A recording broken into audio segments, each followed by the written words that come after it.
Vamos lá? O que nós temos aqui? Um dispositivo que detecta a passagem de corrente elétrica. Como é que se detecta? Se algum objeto for condutor, ele fará uma ponte nesses dois fios, fazendo com que se ele tivesse ligado. E aí você tem a lâmpada acesa. Então vamos verificar se esses componentes que nós temos aqui na mesa são dois sólidos brancos, dois líquidos transparentes e um líquido leitoso. Por que é interessante? Por que nós precisamos entender e compreender isso? A transmissão de corrente elétrica, tanto no sólido quanto no líquido, determina a periculosidade ou a utilidade de qualquer um desses materiais no nosso cotidiano. Por exemplo, a gente começa a entender por que quando a gente está com os pés molhados, sempre a gente escuta, cuidado, não mexe com corrente elétrica, que senão você pode se machucar e pode até morrer. Por que será? É isso que a gente vai tentar entender, porque quando você tem um meio condutor, a corrente elétrica ela passa com muito mais facilidade. E aí, se for o caso de você estar nesse meio condutor, você vai sofrer essa descarga elétrica. Então, vamos verificar o seguinte. Vamos fazer um teste seco, né? Um teste em cima das soluções em questão, que nós não sabemos qual é. Na solução sólida, vamos tirar aqui o material metálico, né? Vamos apenas colocar no meio sólido, para ver se qualquer um desses dois sólidos ele tem a capacidade de transmitir corrente elétrica. Não, não tem. E nesse segundo, também não tem a capacidade de transmitir a corrente elétrica. Agora vamos checar no líquido.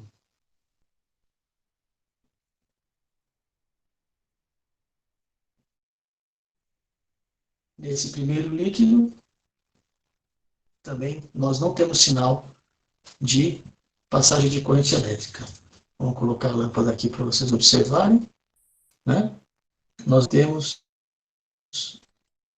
a corrente elétrica sendo transmitida pelo líquido. Vamos ver esse segundo líquido. Mesma coisa, né? Nós temos lá o equipamento e não tem a passagem de corrente elétrica. Agora vamos verificar esse terceiro aqui estranho, né?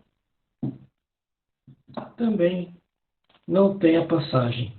Opa, aparece um pouquinho. Olha lá o filamento. O filamento ele tem uma leve coloração, né? Existe uma passagem de eletricidade. Que interessante. O que nós temos aqui? Olha aqui, ó. À medida que eu penetro no líquido, né?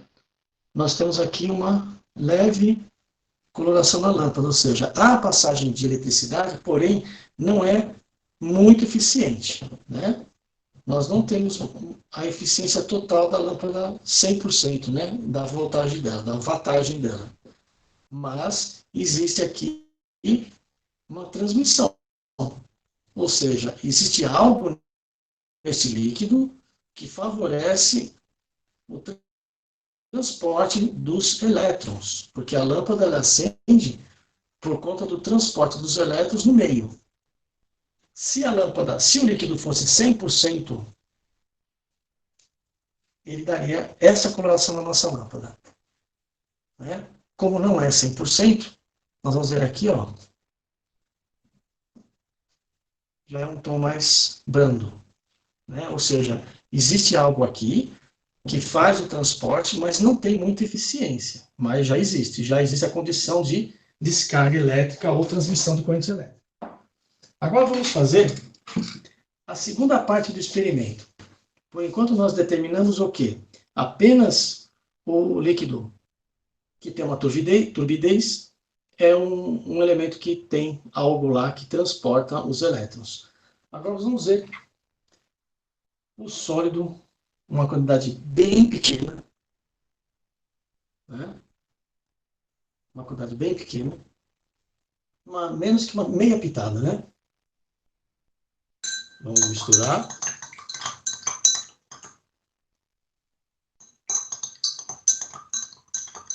Houve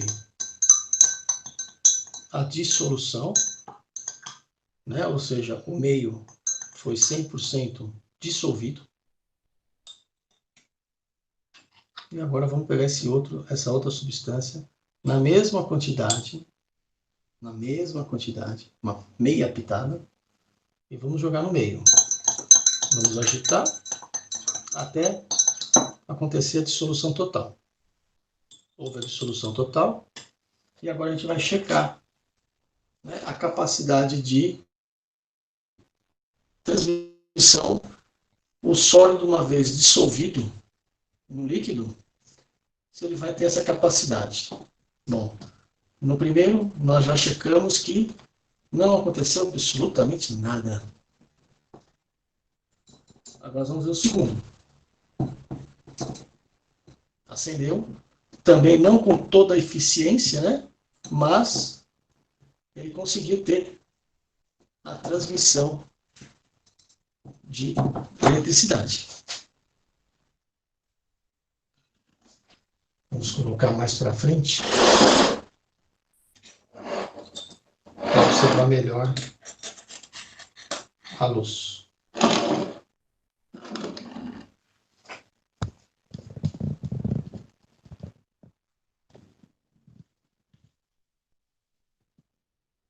Então, nós temos aqui, ó, novamente, o brilho da lâmpada. Não é intenso total, mas apenas aquela pitadinha foi suficiente para ter a transmissão de eletricidade. Já nesse aqui, nada. E nesse turvo, continua com a mesma capacidade também. Agora vamos entender os fenômenos, né? Então, este sólido, ele não transmite a corrente elétrica na fase sólida, mas uma vez diluído na água, essas duas soluções transparentes eram água. Então, a água, ela não é uma condutora. O que faz ela ser condutora é quando a gente adiciona, no caso, essa primeira substância aqui, né, que uma vez dissolvida na água, passou a transmitir corrente elétrica, trata-se de um sal. Essa substância não é um sal, né? Então, por quê? Porque ela não consegue, uma vez dissolvida, ela não consegue fazer com que os elétrons consigam fluir no meio. Ou seja, ela não foi capaz de liberar elétrons no meio. Então, as ligações químicas nessa substância, elas são diferentes das ligações químicas no sal. E naquela substância turva lá, existe lá uma dissolução onde que liberou alguns elétrons, né? E são três substâncias bem distintas. Essa primeira é o açúcar. O açúcar é uma formação com ligações covalentes, né? Aqui nós temos um sal, né? As ligações são iônicas.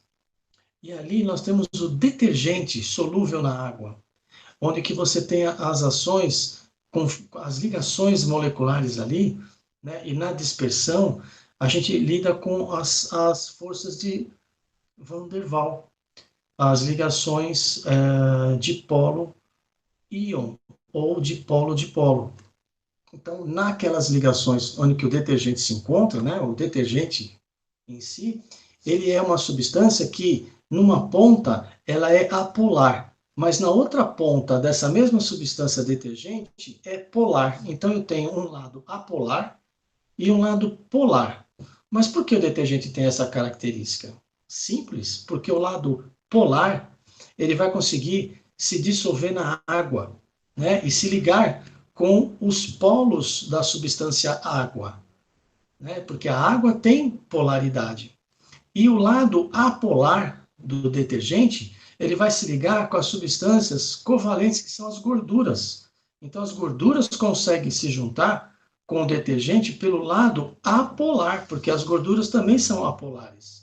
Só que, ao mesmo tempo, numa ponta a gordura gruda e na outra ponta o detergente gruda com a água.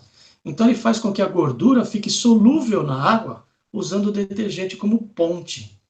E isso faz com que o meio ele fique favorecido para a transmissão de corrente elétrica por causa da polaridade.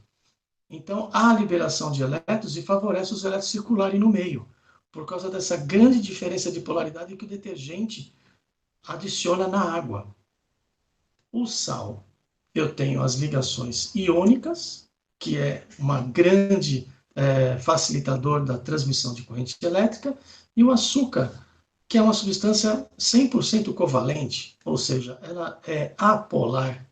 Então, ela não tem polaridade, então ela não confere no meio líquido, mesmo dissolvida, nenhuma particularidade de polarização. Então, a polaridade da água, por ser muito fraca, ela não é um bom condutor. Né? Se a gente colocasse aqui um medidor de amperagem ou um medidor de passagem de corrente elétrica, ele vai pegar na água, mas é tão pouco que não é suficiente para acender a lâmpada. Mesmo eu colocando mais mais açúcar, eu não tenho, né, uma solução possível. Por quê? Porque ela é apolar e ela não libera a passagem de corrente elétrica. Então, ela não tem condições. Eu precisaria de sal no meio. E tá aí a nossa aula de hoje. Estudem, pegue o seu caderno, faça os exercícios e tenta observar, através, né, dessa experiência, algumas similaridades com o teu cotidiano. Lembra, o nosso corpo, ele tem muito sal. Tanto é que quando você soa, você sente o sal na sua boca quando escorre o suor. Isso é sinal que você tem muito sal no corpo. Será que isso contribui para a corrente elétrica passar por você e você ter a descarga elétrica plena em você?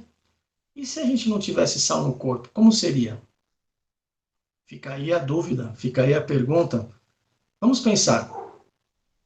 E depois você me fala quais são as suas conclusões.